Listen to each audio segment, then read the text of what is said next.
Hello, everyone. Welcome to Community Bookstore's virtual event series. My name is Noah Mintz. I'm the store's event coordinator. Community Bookstore is celebrating over 50 years in business, and we credit the continued support of readers and writers for this milestone. So thank you all for spending the evening with us, especially as things are fairly grim out in the world. I'm thrilled today to be partnering once again with our friends at New York Review Books to welcome Andrew Martin and Lynn Steger for a discussion of Yūko Tsushima's Woman Running in the Mountains, out now in the late Geraldine Harcourt's translation from NYRB Classics. Now to some housekeeping. We've enabled Zoom's auto-transcribe setting, so if your version of Zoom is up to date, hit the live transcription button at the bottom of your screen to enable closed captions. If you have any questions for tonight's guests, please click on the Q&A button also at the bottom of your screen to submit them. We will be asking those at the end of the program, so please don't be shy. There's also a chat box through which I will be posting a link to buy tonight's book if you haven't already. And one caveat for tonight is that we're all at the mercy of our home internet connections and server loads, so please bear with any technical issues that might arise. We'll try to resolve them quickly. We have a great lineup of events planned for you as we head into spring, so head over to our website, communitybookstore.net, sign up for our newsletter to stay up to date.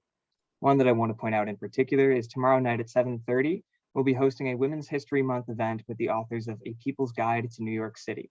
That program is up on our website now and taking registrations. So now a little about tonight's guests and we'll get started. Andrew Martin is the author of the short story collection Cool for America and the novel Early Work, a New York Times notable book of 2018 and a finalist for the Cabell First Novelist Award. He lives in New York City and contributes regularly to the New York Review of Books.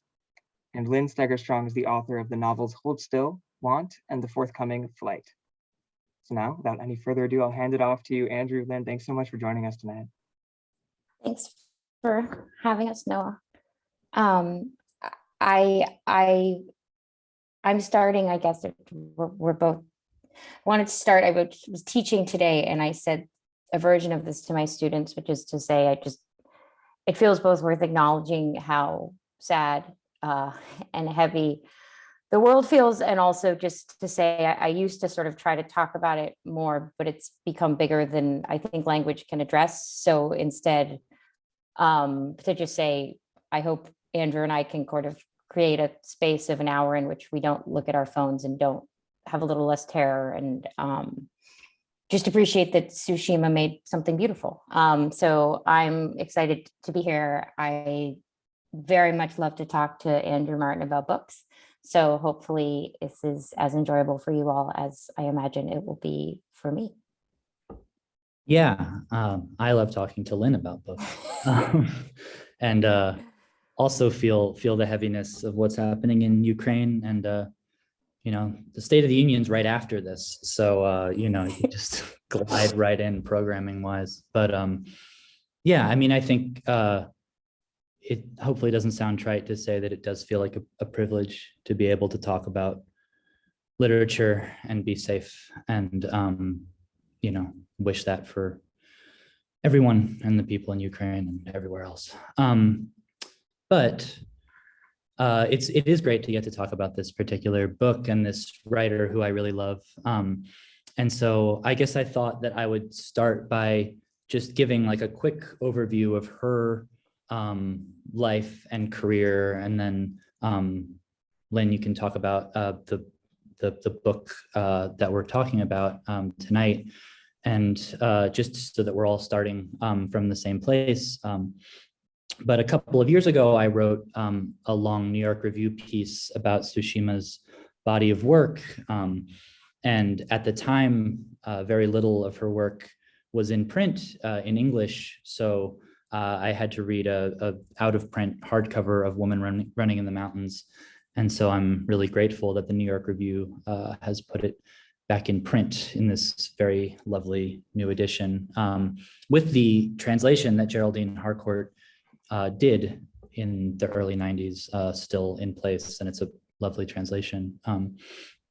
But just to give some background, Tsushima was born in 1947 and died in 2016, and published 40 books in her lifetime, which is a combination of short story collections, novels, a few books that sort of feel like combinations of short story collections and novels. Her excellent book, Territory of Light, which I know we both admire, was published in 1980 and consisted of a series of 12 pieces that covered the course of a year, and each kind of chunk was an individual story published serially at the time and turned into a novel. And this book as well feels sort of serial in a way, where there are different chapters with their own titles that can't quite stand alone, but they do feel like they have a sort of compartmentalized form. And her father was the great Japanese novelist Osamu Dazai, and he was sort of this enfant terrible of Japanese literature, who committed suicide when Tsushima was just 1 year old. He sort of had this fixation, like Kleist, on committing this like romantic double suicide, which he eventually pulled off. But his books are these very despairing post-war novels, immediately post-war novels. And his most famous book, The Setting Sun, sort of became a symbol in a way of the sensed decline or the feeling of sort of post-war malaise. And you can kind of see the way that Tsushima follows in his footsteps, you know, many years later, with sort of portraits of Japanese society in the late 70s through the 80s, at least in this book. Yeah, but her work spanned many years, and her later books, which I didn't get to discuss in my piece, really take on a very different flavor. These early novels are almost all about single motherhood and sort of the quotidian life of these characters and the struggle to sort of make it through the day and the year. One of her later novels that I read is sort of this fantastical, almost mythological story of two children on a train across Japan. And they seem to be sort of going through Japanese history on the train. And there's all kinds of like mythological elements to it. So it's very different in tone and style.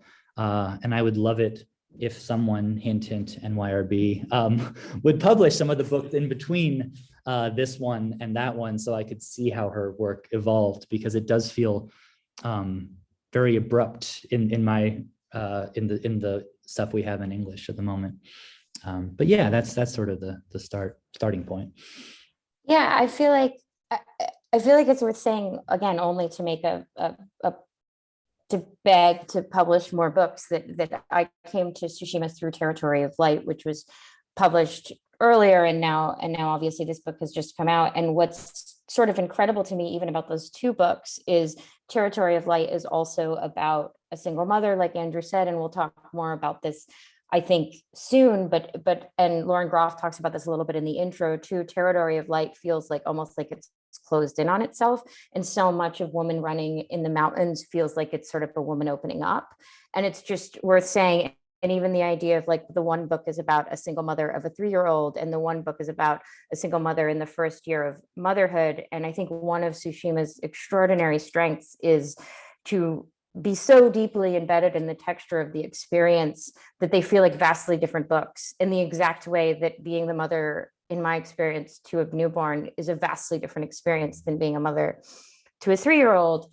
But just to sort of give a brief summary of this book, and again, I feel like it's a testament to any book I've ever loved to say that like the summary doesn't begin to capture what the book holds inside of it. But I also think there's something kind of interesting in just thinking about the various beats. It opens with our main character, Takiko, going alone to the hospital to give birth. And the book sort of always, I mean, I didn't plan this, but I'm going to read it to you because the first paragraph is sort of extraordinary. And it's sort of extraordinary in that so much of the book is embedded in this tension that just lived within Takiko. Like Tsushima doesn't need much more than that. But the beginning is the pain was like a voice calling Takiko's name in her sleep. It was Takiko as a small child who was being called, but soon the voice would go away. This one impression wavered like a pleasant dream inside her sleeping body. Gradually, though, the voice drew nearer. Her belly began to tremble a little in response. I don't want to wake up. There's no reason to wake up. With this thought, she opened her eyes. And again, just that sort of immediate establishing of she doesn't want to do it, her body does it, I feel like is something that the book continually reestablishes for us. But Takiko has a baby. Even after she has a baby, she's not sure she's a mother, but the baby exists. The baby's name is Akira. She has a plan to leave her parents. Her father is abusive, her mother is ill. She never leaves her parents throughout the course of the book. She gets a job. And again, this sort of, we'll talk more about this, but there's this kind of incredible way that Tsushima uses the very conscripted life of a young mother, but also all of the logistics that come along with it to sort of really get us inside of her life. So there's a difficult and complicated attempt to find a daycare. There's a line for daycare. She gets one job, but that job she loses because she can't stay at the job because she has to pick her kid up from daycare. She gets another job that's terrible, selling cosmetics. We'll talk more about this. It's awful and she can't make any money, but she can at least pick her kid up from daycare on time. She eventually gets a job at a garden, which again, I think one of the real accomplishments here is the way that Tsushima sort of navigates Takiko's movement between society and nature. And there's something in that moment of her getting that job at the garden where she feels close to nature. And it feels incredibly exciting, even though all it is kind of a shitty job. But she gets the job at the garden. She goes away to a mountain with some of her coworkers. Misdeeds ensue. Yeah, don't give it all away, Lynn. Well, and actually, and one of the things I forgot to mention, which again is kind of interesting, and it made me think of Paula Fox's Catbite a little bit in Desperate Characters, which is to say, early on there is a problem, which is her son has a hernia and she has to get it fixed. And even as the book seems to be relatively mundane, there is this, and even honestly, as the hernia is not a problem, there is this desire to make enough money to get his hernia fixed. Is that right? I don't know. Taken away. And the book spans really beautifully over the course of the year. So that's its basic structure. I've already given too much away. Andrew, thanks. And it feels maybe the way that I kind of want to turn it is, and I think this is, again, something that I really like talking to Andrew specifically about, is that it makes sense why I like the book, right? I'm a mom. I love babies. I love books where very little happens. But I think one of the things that's exciting to me is this book is deeply embedded in what it is to be a mother, but it's a lot bigger than that. And so to just sort of turn it back to Andrew, and also to just try to crack open how it's bigger than that, I wanted to just ask you, Andrew, who is not a mom, why do you love this book? I mean, I do really like babies. I have to, other people's babies, I think, are really cute and great. But I mean, I think that we were talking about this, that what's so cool about her work is that she uses the occasion of motherhood and the occasion of parenting as sort of the basic place that the novels start, but they're not, they explore those questions, and they also make the lead character, I keep thinking of this and Territory of Light and as sort of a duo, but let's talk about specifically this book. She uses it as a chance to explore the individuality of the main character, of the mother character. And she does it with this really fascinating combination of tones that seems to move between high drama and mundanity. I feel like she uses motherhood as like a lens to help us understand the way that life works, the way that days pass, the way that very small things can turn into crises, you know, being 10 minutes late to pick up your kid at daycare, can turn into like a really huge problem. And then, the scale of the problems moves really wildly. In this book, she's beaten by her father, and it's extremely upsetting. But the scale of her own priorities, sometimes is surprising in really exciting aesthetic ways. She is, has only eyes for Akira sometimes, but then she also gets really drunk one night, and ends up in bed with somebody she probably shouldn't be in bed with. And so there's just this real freedom of movement in her work that is exciting to me. That I think, I don't know, I don't want to say, I feel like it's always annoying when people say like it transcends what it happens to be about, because it is very much about parenthood and about what it is to spend time with a baby in this case, and a small child in the other book. So I'm not going to say it's not about that, but I also feel like there's something really exciting about a universal condition of having to wade through life's peaks and valleys with some kind of dignity and courage. It's really about that. I don't know. What do you think? What's your sort of answer? I love the image you gave us at the end of wading through, which is to say that like I feel like the difference with Tsushima is that motherhood it doesn't feel like the subject matter so much as the terrain that she's using to explore sort of, and we talked about this word before we came on, but like just like the texture of being alive, and it's just to say that like there's boredom and there's ambivalence and there's disgust and discomfort and pain and all of those things. And the way that the particular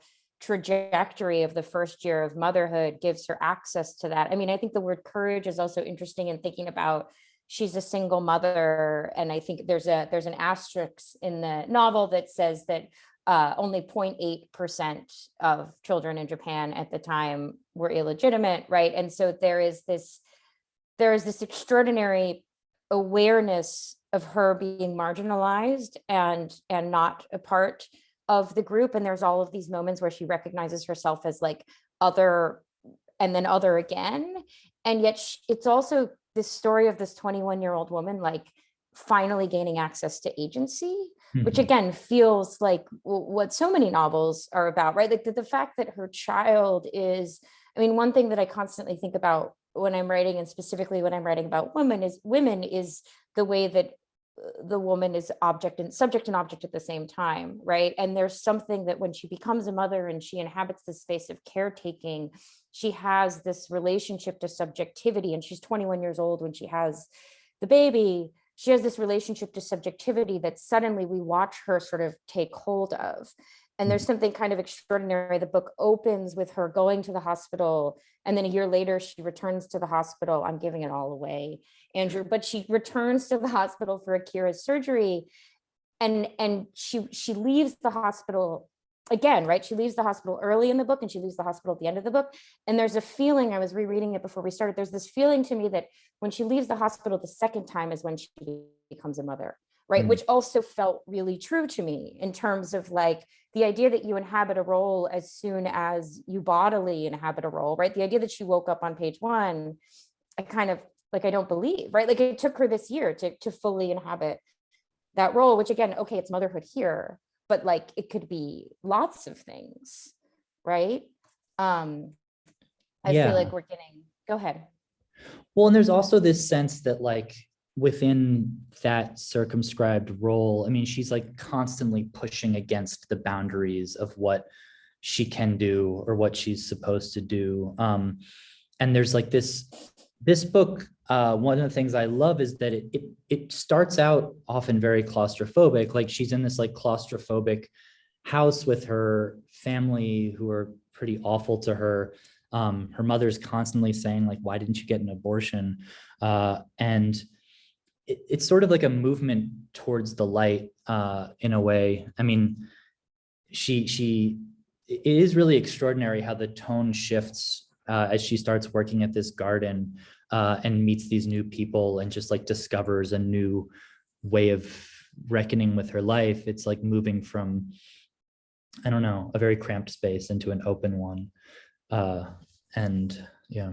I feel like there's more to talk about, and I should just tell people because it will become obvious, which is some of Andrew's New York Review of Books review made me a little prickly in terms of his criticism of Tsushima. And so I feel like some of that had to do with these shifts in register. And you know, so one of the things that happens in the book, and there are these spaces where we get the journal from the daycare that just, they say when Akira eats and when Akira shits and when Akira pees and when he has fruit juice and etc.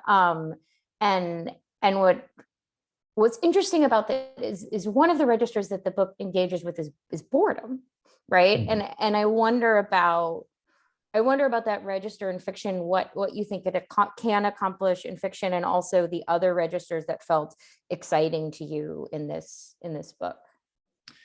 Yeah, I mean, I write in that review, I specifically was like, I was bored by this journal about all the little things the baby does. And then this time reading it, I really liked it. And I don't know if it's just the wisdom of getting 3 years older, or the enforced boredom of living through a pandemic. But now I was like, okay, large BM, interesting. Okay. You know, like, I'm glad he managed that today.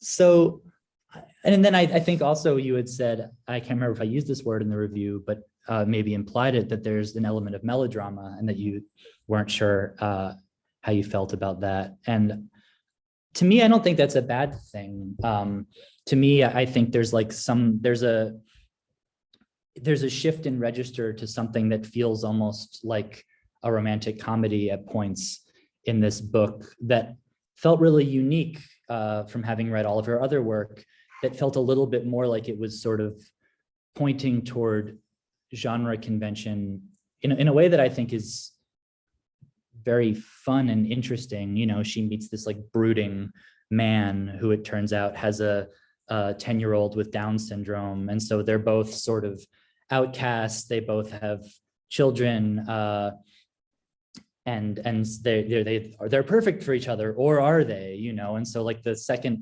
last third of the book kind of becomes a will they or won't they plot in a way that I found very surprising given the material that came before, much of which is rather grim and or mundane. But I love that. I mean, so right, I think in my original reading, I found it hard to assimilate these elements. And now for some reason, I'm being paid off by the New York Review, but I'm finding, I found it a lot more palatable on second reading, maybe because I knew what was coming, but I found ways to integrate those things more clearly. And that it seemed to me more clearly that they were doing different things aesthetically, that the reason that it shifts in tone is because they're about different parts of her life and different ways of being in the world. But I wanted to, oh yeah, sorry, go. No, you go ahead. Oh no, I wanted to ask you the next thing, but if you have something. Well, no, I was just thinking about shifts in register, and I think specifically like the aesthetic value of boredom, which I think has been particularly interesting to me now, and I hope my agent isn't on this thing. But in terms of how her willingness to get us inside of boredom, right? And like, I feel very proud of my children when they go to the bathroom, even though they're old now. But like, I was also bored by those journals, right? But I think there's something really interesting about getting the reader inside of that boredom. And it's also worth saying that the journals, I think, are more accessible than if it were like big blocks of text of boredom, right? Like, there's a way that I feel like Tsushima is sort of doing us a solid by, like, you can skim those. Solid, that's fine. Solid. But yeah, but you know, I think there's something really interesting in how that tees us up for when more life enters the text. It feels as exciting as it would feel to someone in her situation, right? Because boredom is so elemental to parenthood, right? And also to being a human, right? But the idea that she lets us be bored such that when we're not bored anymore, it feels thrilling, right? Is I think one of the ways that it's why it's built so well, you know? Right. You kind of find yourself wanting to go get drunk in the coffee house the way that she does. Yeah, After, no, like, and when she does it, it's like it feels as good as it feels the first time you get drunk after mostly sitting in your house nursing a baby, you know? Oh, well, this is one of my questions then. I think this ties into that is, the boredom thing, right? I feel like having literally just taught a undergraduate creative writing workshop, I'm often saying, like, you don't necessarily have to do the, give us the full experience of boredom, or, it doesn't have to be completely over the top just because it's an over the top thing. So there is a limit to this, but when you're in the hands of a great writer, that's obviously out the window. But I wonder how this relates in your thinking to the question of a term that we both have issues with, of autofiction, or maybe that is to say also just autobiographical writing in general, and the way that she chooses to shape or not shape these experiences. We know that she was a single mother. We know that her writing was informed in part by her family experience, by the experience of the early death of her father, of sort of being a lonely person in the world. And I wonder, I don't know how you think about autofiction in relation to these books, and whether that's a useful term or a useful lens through which to look at these books. You know what I think. It's I think autofiction is in large part a silly term, not least because people have been pulling from life throughout all of fiction, and also the ways that it becomes gendered, and is a way, particularly, I think, to sort of undercut or undermine the accomplishments of what someone has built, not least when they're a woman, by saying, oh, she's just writing about her feelings, so I'm very wary of the phrase, but what I'm really interested in is the word of shape, right, with regard to, like, to my mind, and I think it's even back to this idea of how she uses motherhood as a terrain, maybe instead of a subject matter. To my mind, like, she has some raw materials at her disposal in the same way we all as writers have raw materials at her disposal. And even if you think of Kambayashi, who's the man she falls in love with, he has a disabled son, and Tsushima had a disabled brother, right? So it's like she has, and she was a single mother, and also her mother was a single mother, right? So she has these textures, these experiences, what they hold inside of them available to her, but she's shaping a book, right? And so to my mind, she's pulling at these things to make a book. And again, I think we talked about this a little bit yesterday. I think sometimes with autofiction, the autofiction that to me falls a little flat is the autofiction that does not acknowledge that books, even if they lack plot, still need shape, right? Whereas with Tsushima, I feel like she uses the experience of being a mother, for instance. Both Territory of Light and Woman Running in the Mountains are built over a single year. And it's this very elegant shape that she gives the books, right? You open with the birth, you end with the baby's first birthday, right? And also years are just so much more trackable when you have a baby, right? So I think insofar as autofiction is interesting, or maybe insofar as like pulling from life and letting it function as a container is interesting, right? I feel like Tsushima offers a really great model. And again, I'd love to see more of the ways that she offers a really great model for how to use the shapes that life gives us to sort of fit her interests and investments inside of them. Yeah, that's such a good point. Right. Because, yeah, the worst is when you feel like something has just been sort of left there. It's like, well, it happened, so here you are. So it's like sort of by definition interesting or valuable. And I think that, almost any experience can be made either deadly dull or exciting by the writer's artistry. And so that's why I think sometimes dismissal of autofiction or praise of it as if that in itself is the problem or the solution feels not particularly helpful. Yeah, no, I love that idea. Like it's just it also sort of feels like not why I read, right? But it's like the content is not often what's most exciting, right? Like it's the way that it's the way that the book is shaped, it's the language that builds the book. So the idea that autofiction means a different type of fiction or means we're more or less attracted to it, like I love some autofiction, I hate some autofiction, you know what I mean? Like it's sort of not where the success or the energy of a book lives for me.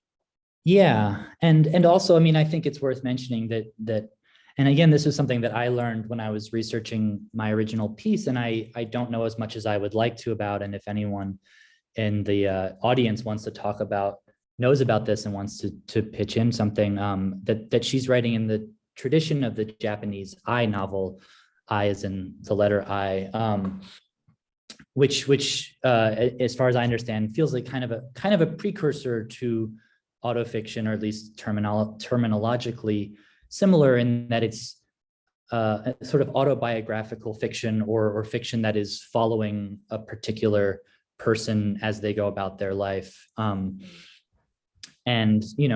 audiences reading her work would have known probably that though she chose a pen name that did not, and also her father used a pen name and then she used a pen name, so she does not have the family name of her father on the cover of her book, but people would have known who her father was and would have probably known something about her story. And so she did draw on that on some level in an interesting way. I wanted to, and I feel like this leads into a question that I was thinking about, which is the sort of contemporariness or not of these books.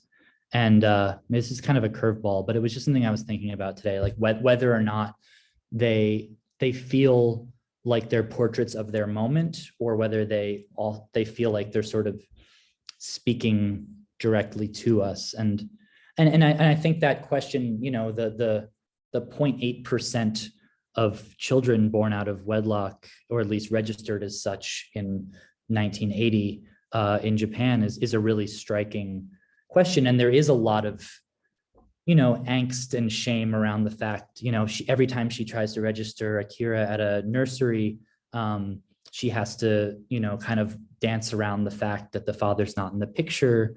And there are all these moments that feel like they're of that time, but they also feel to me like not much has changed in a lot of ways. And again, we're talking about, we're both American and didn't grow up in Japan. And there are certain elements of this that we can't speak to, but it did feel to me like it's both a portrait of a different time and also one that speaks to a contemporary sense of shame and anxiety and all these kinds of things that still feel very much in play in contemporary literature, both about motherhood and more broadly class anxiety,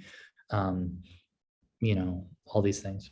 Yeah, it's interesting because I taught Territory of Light, and I taught it in conversation with Elena Ferrante's Days of Abandonment. And students were sort of like, these are so similar, and even just the description you gave earlier, which, I feel like there's this, and there's always this thing of like, it's almost never the first time anyone's done anything, right? It's just like, we haven't read widely enough yet to realize that someone already did it a long time ago. But like, I feel like one of the things Tsushima does so well, and I think even there's more to talk about this beyond whether it's contemporary or not, and to some extent this happens more in Territory of Light, but this book too, like the sort of monster mother, like she's not always a good mom. And not only is she not always a good mom, there's a moment when her father hits her, which we'll also talk more about, and the son falls off the couch and her mother picks up her son. And there's this incredible moment where she's like, I wish I were Akira. I wish someone would hold me and comfort me. Right. And it's this idea that she is not always prioritizing her child, right? That she is a mother and she is not immediately thinking about his needs, but instead is thinking about hers, right? That still feels transgressive, which is jarring, right? But I think like, I don't know if it'll ever stop feeling transgressive, and to your point, like she gets drunk and has sex and her baby is there in the room, right? Which is both, it's in Territory of Light, she leaves her 3-year-old and goes out and drinks, and so I think all of those things feel, I mean, it's also worth saying that the child care system, there are free daycares for her to send her child in Japan, and that's still, I mean, never have I read a book about motherhood in another country and not been deeply jealous, not never, but often not been deeply jealous of the childcare setup in this other country. But I think further to that point, the fact that it continues to be almost impossibly difficult to be a single mother also feels very contemporary. Yeah. Well, I think like,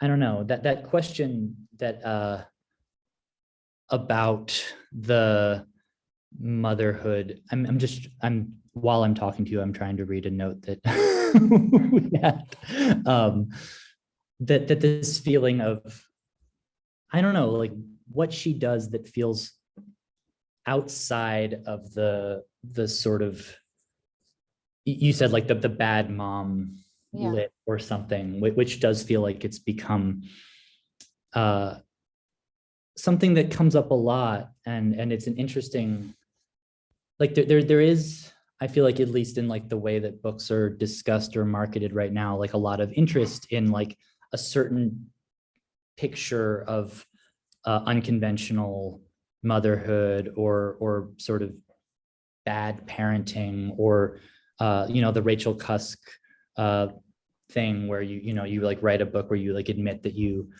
really hate being a mother, and I wonder how she fits in with this sort of like broader portrait of like different kinds of parenting and and I mean, I think also of Knausgaard, honestly, is like, feels like very much in line with this. He's pushing the pram and very grumpy about having like the one kid on his back and the one in the carriage and the one next to him, but she also draws like a huge amount of joy and sort of unfettered joy from Akira and from being a mother. And so it's, I don't know, I wonder how you see this as like fitting into the various kinds of stories that we tell as a society about being a parent. And yeah.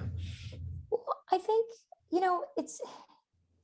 it's interesting to think, because we sort of, one of the things that we said earlier, and I feel like we veered away from, and I almost feel like it's worth using it to bring us back around, is that this wasn't ultimately a book just about motherhood, and that we're talking about motherhood, which is just kind of fascinating to watch us do. Yeah. And to say that like she's 21 years old when she has this baby under impossibly difficult circumstances. Her father is abusive. Her mother is not supportive. She has no access to regular funds of her own. And the idea that we think because we've slapped this word mother on her, we should hold her to a higher standard, right? Like I teach 21-year-olds. I don't want to hold them to the standard that I would hold a mother to. I want to hold them to the standard of a 21-year-old and let them fuck around and let them be the babies that they, a lot of them are, right? So the idea that like, because her body, because having sex one time with a man has smacked on her the term mother, the fact that we then hold her to this other standard, I reject, right? Like Akira is a person who lives in the world, and I hope Akira is okay, right?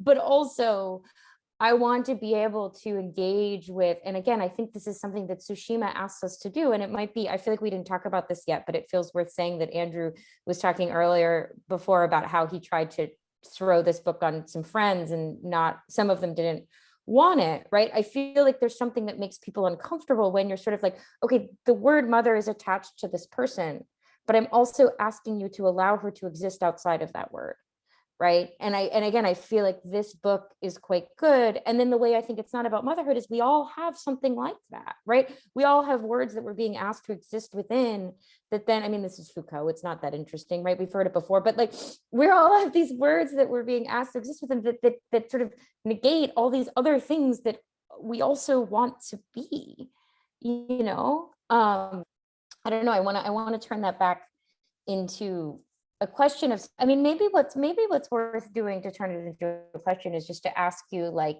we are talking about things that she's accomplished, but like, are there spaces in the book, are there moments in the book, are there quotes or sort of circumstances that felt especially exciting to you in terms of like how she's pulled off what we're sort of saying she's pulled off? I mean, I think your point is really great, because one of the words that I always think of with her work is alienation on some level. And I think she's using the circumstance of motherhood, the circumstance of, you know, being someone in like very straitened economic circumstances to write about alienation. And I think like you can be alienated in all kinds of ways, intellectually and physically and whatever else. And I think some of my favorite moments in this book are the ones where you feel that. And some of them felt particularly real to me. Like there's a scene where she's been sending Akira to this private nursery because you can't send him to the public one until he's a little older or something. The logistics, I'm not sure. But she has to take him out of this daycare because she can't afford it. And the place is like losing parents right and left for some reason. And so they have a family meeting at the daycare where all the parents meet and talk about how the nursery is going. And the people who run it are really mad that everyone keeps leaving. So anyone who wants to leave has to stand up and explain why they're leaving in front of the group. And it's just, you know, people are like giving these long tortured explanations. Well, you know, I really wish I could, but I just, you know, my wife is sick and we just can't keep up with all the chores. And Takiko gets away with just saying like, I can't afford it, and sits back down. But it's really a harrowing scene and one that feels sort of like a nightmare. But then there's also the scene, you know, there's a day when it's pouring rain. And so she decides to take a taxi, which she can't afford, to the old coffee house where she used to hang out when she was a student. And, you know, the feeling of like stepping back into a place that you used to feel totally comfortable and feeling like you don't belong there anymore. And everyone's looking at her like, why did you bring this baby into this like smoky place? And someone's even like, is this like good for the baby to be in this smoky room? And she's like, I don't care.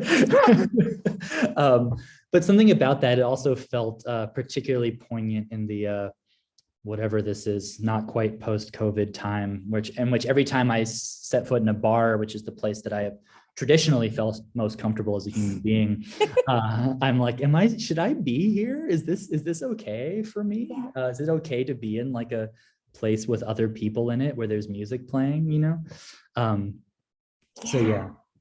I love that. And I feel like it's just worth mentioning that like she has him on her back, right? So there's this like just this extraordinary image of like she's out in the world trying to figure out how to be in the world and all of that discomfort that you described so beautifully, and always with the child literally on her back, right? Which again is sort of like, mother or not, like that's just good narrative material, right? To just say the thing that she's grappling with, the thing that is difficult for her, the thing that she's trying so hard to inhabit is a thing that she carries with her everywhere she goes, and people comment on and people make her talk about, and she has to feed all the time, you know. And it's great. It's just great stuff to tell stories.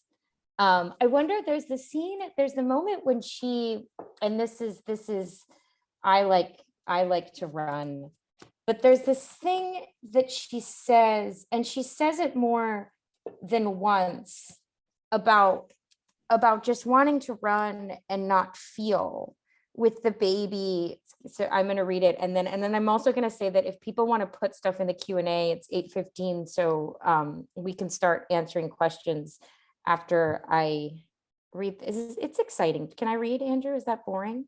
No, not at all. But yeah, I think you definitely should. And we have a few questions. So we're Perfect. So I'll read this, and then it's because it's it's beautiful. I don't, okay.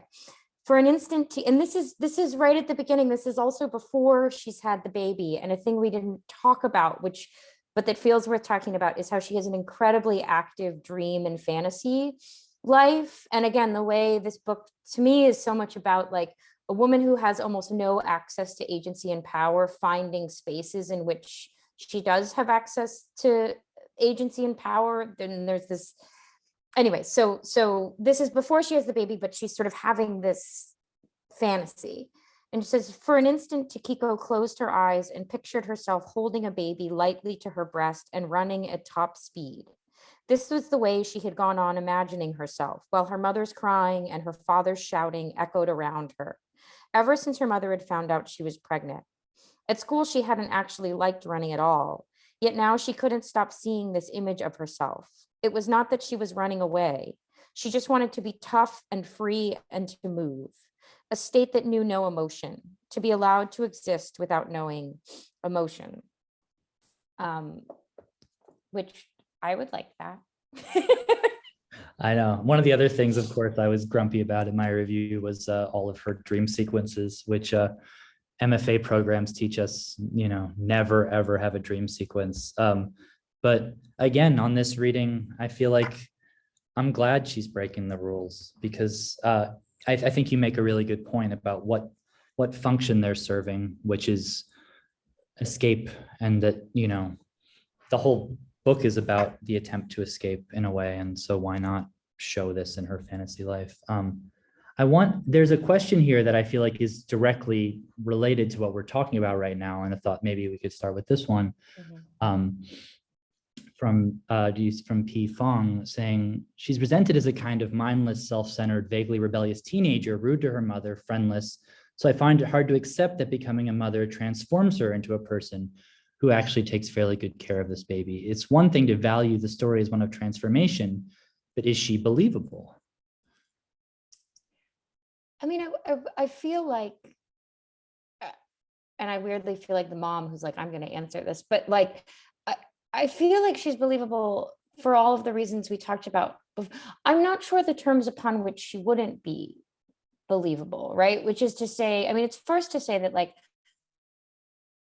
I believe people will do anything, and often for no reason, right? And so the idea of like credulity or believability, I'm not sure. I also think, again, the idea that she gave birth to a baby, I'm not sure makes her a mother. And I think one of the things that I'm interested in Tsushima being able to illustrate is that the transformation takes time, that it's complicated, that she fails, that she sort of regresses, that she will probably continue to fail and regress. But the idea, and again, to me, is what feels truest. But I don't know. I don't know if that's answering the question. I mean, what do you think? I mean, right, because I think it's a story of her own personal transformation, I think, like into a more fully embodied or independent, at least economically independent person. But I think like it's not like she, I don't know, it's not like a Judd Apatow movie where like she like learns to grow up and become a great mother. But, I think it's like, it's fits and starts. It's like, even, like I haven't tracked like the narrative arc, but I bet there's like, it could almost be scene by scene. Like she does something great and helpful for Akira, and then the next scene, she does something selfish and lousy, and in one scene, she like provokes a fight with her father, and in the next, she stays out of his way. Like, I think it's true to, I think that's what's believable about it, is that it's not really like a neat progression towards enlightenment, but rather sort of a jumble of life. A jumble that feels, because the way the book is structured, like it makes sense, because, one day but it is also like, to use like a trite way of saying, it's a little bit like 2 steps forward, 1 step back. It does feel like she is making progress over the course of the book, but it's not a linear progress necessarily. Yeah. Well, and it's even also it's worth saying, like back to Kobayashi, who is the man she falls in love with, like one of the things she falls in love with, and one of the reasons I find that storyline really fascinating is because she falls in love with his status as a father, which again feels like she doesn't, she knows enough to know, I think she doesn't know what she's doing, and knows enough to be afraid of the circumstances that she finds herself in. And so the idea that she sort of invests herself and her love in this person whom she comes to think of as good at this thing is another thing that feels really believable to me and really interesting and new, right? In terms of like the terms upon which she chooses to invest herself in that way. Yeah. I'm going to read Rachel King's question, and then which is, I found she is always serving her father and his friends meals and drinks, almost more surprising and strange than her father beating her. Is this a cultural thing? What did you make of this? What do you think, Andrew? I mean, again, I am not an expert in Japanese culture, but I mean, I think it is, you know, like it's a traditional household. It makes sense to me that she's asked to serve them food and drinks, and you know, it's not great given how he treats her, obviously, but it you know, from other literature and film that I've seen and read from the period, I think it checks out as something that she would be expected to do. I mean, she's expected to be an obedient daughter, even though, you know, frankly, neither of her parents has done much to earn her trust or her trust with this child. And I think that's one of the like indignities that runs throughout the book. And it's kind of an open wound throughout the book, is that she's expected to be respectful when really it's not fair. Is that how you saw it?